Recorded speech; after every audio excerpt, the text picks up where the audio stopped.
दोस्तों एक टाइम था जब हमारा गुरु रंधावा जो है वो एक से बढ़कर एक बढ़िया बढ़िया पंजाबी गाने बनाया करता था, लेकिन आज के समय में इतने बवासीर गाने बना रहा है जिसकी कोई हद नहीं है। मतलब इसकी हेयर स्टाइल के जैसे ही ऊट पटांग गाने ये आजकल निकाल के ला रहा है, साथ में कमर हिलाने वाली नोरा फतेही को भी लेके आ रहा है और डायरेक्ट टोनी कक्कड़ से कॉम्पिटिशन ले रहा है। मतलब भाई साहब आप दुनिया भर में फेमस क्या हो गए, आपने अपनी बवासीर वाली औकात दिखा दी। एक टाइम था जब आप बहुत अच्छे अच्छे गाने बनाते थे, जैसे की high rated Gabru, made in India और पटोला जैसे हिट गाने, लेकिन आज के टाइम पे हमें क्या सुनने को मिल रहा है? डांस मेरी रानी, नाच नाच नाच नाच नाच नाच।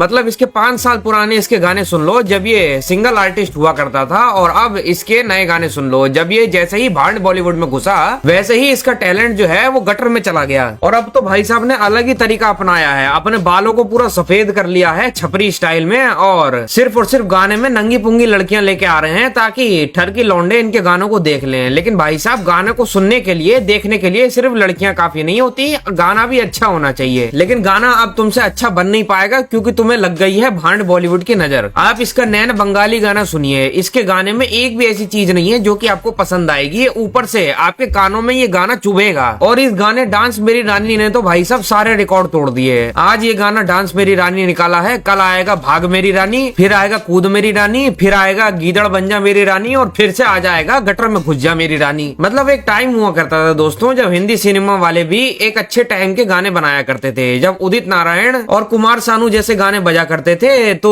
कलेजे को ठंडक सी पड़ती थी। लेकिन आज के टाइम में इन लोगों ने ना सब जगह बवासीर फैला रखा है, चाहे वो पंजाबी गाने हो, चाहे वो हिंदी गाने हो, चाहे वो नेहा कक्कड़ के ही गाने क्यों ना हो। भाई साहब एक गाना इससे अच्छा नहीं निकल पाया आज तक इतने सालों में। मतलब मेरे को समझ में नहीं आता कि या तो इन लोगों के टैलेंट को नजर लग गई है, या फिर ये जानबूझ के ऐसा कर रहे हैं, या फिर इनसे सच में ही गाने बनाने अब नहीं आ पा रहे हैं। अरे भाई साहब अगर गाने नहीं आ रहे हैं तो फिर रिटायर हो जाओ, क्यों लोगों का कान खराब कर रहे हो, क्यों लोगों का दिमाग खराब कर रहे हो। अभी इसका 4 महीने पहले एक गाना आया है जिसका नाम है are you talking to me, और इस गाने में सिर्फ इसने महंगी गाड़ी दिखाई है, इसकी आवाज ही नहीं निकल रही गले से। इसने आवाज में इतना ज्यादा इफेक्ट घुसेड़ दिया है, इतनी ज्यादा अंदर तक इसकी आवाज चली गई है कि आवाज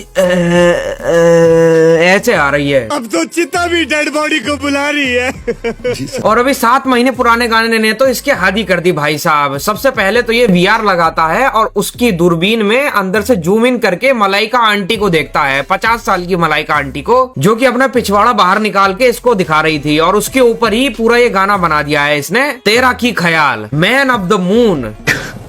मतलब चलो ये गुरु रंधावा तो है ही बेशरम, लेकिन इस मलाइका आंटी को तो बिल्कुल शर्म नहीं आ रही। अब तो अर्जुन कपूर भी तुम्हें छोड़ गया, अब तो शर्म कर लो भाई साहब, कम से कम थोड़ी सी अब तो अपनी उम्र का तकाजा कर लो। इस प्रकार से बदन लहराने से कुछ नहीं होने वाला भाई साहब, तुम्हारे पीछे कोई नहीं है इस टाइम। और व्यूज कितने? 15 मिलियन व्यूज। मतलब 5-6 साल पहले 650 मिलियन व्यूज आते थे इसके, और अब 15 मिलियन व्यूज आ रहे हैं। अरे भाई साहब अब तो शर्म कर ले, नहीं शर्म कर सकता तो चुल्लू भर पानी में डूब जा।